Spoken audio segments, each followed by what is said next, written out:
अक्षय वट का जिक्र पुराणों में भी मिलता है, जैसा कि इसके नाम से ही स्पष्ट है, जिसका कभी क्षय नहीं होता है। ठीक इसी प्रकार इसके चमत्कारों की भी सीमाएं नहीं हैं। त्रेता हो या द्वापर, हर युग इसकी कहानी कहता है। दोस्तों, यह इसकी महत्ता ही है कि वट सावित्री व्रत में इस वृक्ष की पूजा की जाती है। जय श्री कृष्ण दोस्तों, भक्ति रस टिप्स VNJ में आपका स्वागत है। आज हम वट वृक्ष की महिमा और इसे अक्षय वट क्यों कहा जाता है, इसके बारे में जानकारी प्राप्त करेंगे। तो आइए जानते हैं कहाँ कहाँ है अक्षय वट और क्या है इसकी महिमा। अगर आप प्रयागराज की यात्रा पर जा रहे हैं तो इस अक्षय वट का दर्शन अवश्य करें। यह प्रयागराज के दक्षिणी तट पर स्थित झूसी नामक स्थान पर है, जिसका प्राचीन नाम पुरखा था। बाद में इसे उल्टा प्रदेश के नाम से भी जाना गया।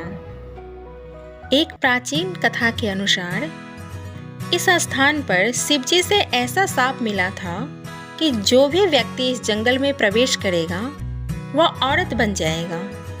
पौराणिक कथा के अनुसार जब राम जी अयोध्या से चले तो उनको इसी झूसी या उल्टा प्रदेश होकर गुजरना पड़ता, लेकिन भगवान शिव के शाप के कारण उन्हें स्त्री बनना पड़ता। इसलिए उन्होंने रास्ता ही बदल दिया और भगवान श्री राम रास्ता बदलकर श्रृंगवेरपुर पहुँचे। वहाँ जाकर उन्होंने ऋषि से पूछा, मैं रात को कहाँ विश्राम करूँ? तब महर्षि ने कहा, एक वट वृक्ष है, हम चलकर उनसे पूछते हैं कि वह अपनी छाया में हमको ठहरने की अनुमति देगा या नहीं, क्योंकि बाकी सबको तो रानी कैकेयी का भय है कि कहीं आपको स्थान देने के चलते उन्हें दंड न भुगतना पड़े। पौराणिक कथा के अनुसार इसके बाद महर्षि भारद्वाज भगवान राम को लेकर उस वट वृक्ष के पास पहुँचे। तब श्री राम जी ने उनसे पूछा कि क्या वह अपनी छाया में रात्रि बिताने की अनुमति देंगे। इस पर वट वृक्ष ने पूछा कि मेरी छाया में तो दिन रात पता नहीं कितने लोग आते हैं एवं रात्रि विश्राम करते हैं, लेकिन कोई भी मुझसे यह अनुमति नहीं मांगता। क्या कारण है कि आप मुझसे अनुमति मांग रहे हैं? तब महर्षि ने पूरी बात बताई। इस पर वट वृक्ष ने कहा कि अगर किसी के कष्ट में भाग लेकर उसके दुख को कम करना अपराध है तो मैं यह पाप और अपराध दोनों करने के लिए तैयार हूँ। आप निश्चिंत होकर यहाँ विश्राम कर सकते हैं और जब तक इच्छा हो तब तक आप रह सकते हैं। इस पर भगवान श्री राम ने उस वट वृक्ष से कहा कि आज से सभी तुम्हें अक्षय वट के नाम से जानेंगे। उन्होंने कहा कि तुम्हारी छाया में क्षण मात्र का समय बिताने से भी अक्षय पुण्य फल मिलेगा।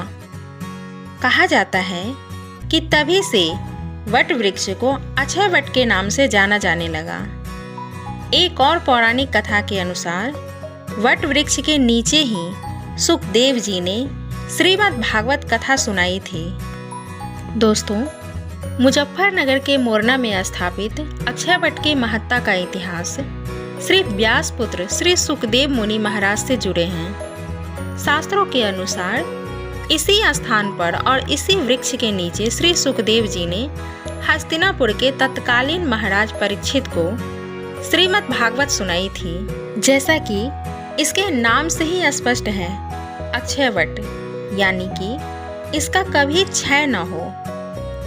तभी तो पतझड़ के आने पर भी इस वृक्ष के पत्ते कभी नहीं सूखते हैं। आपको हमारी यह वीडियो कैसी लगी हमें कमेंट करके जरूर बताएं। चैनल को आपने अभी तक सब्सक्राइब नहीं किया है तो सबसे पहले इसे सब्सक्राइब करें ताकि हमारे चैनल के लेटेस्ट अपडेट आपको मिलते रहें। वीडियो के अंत तक हमारे साथ बने रहने के लिए धन्यवाद।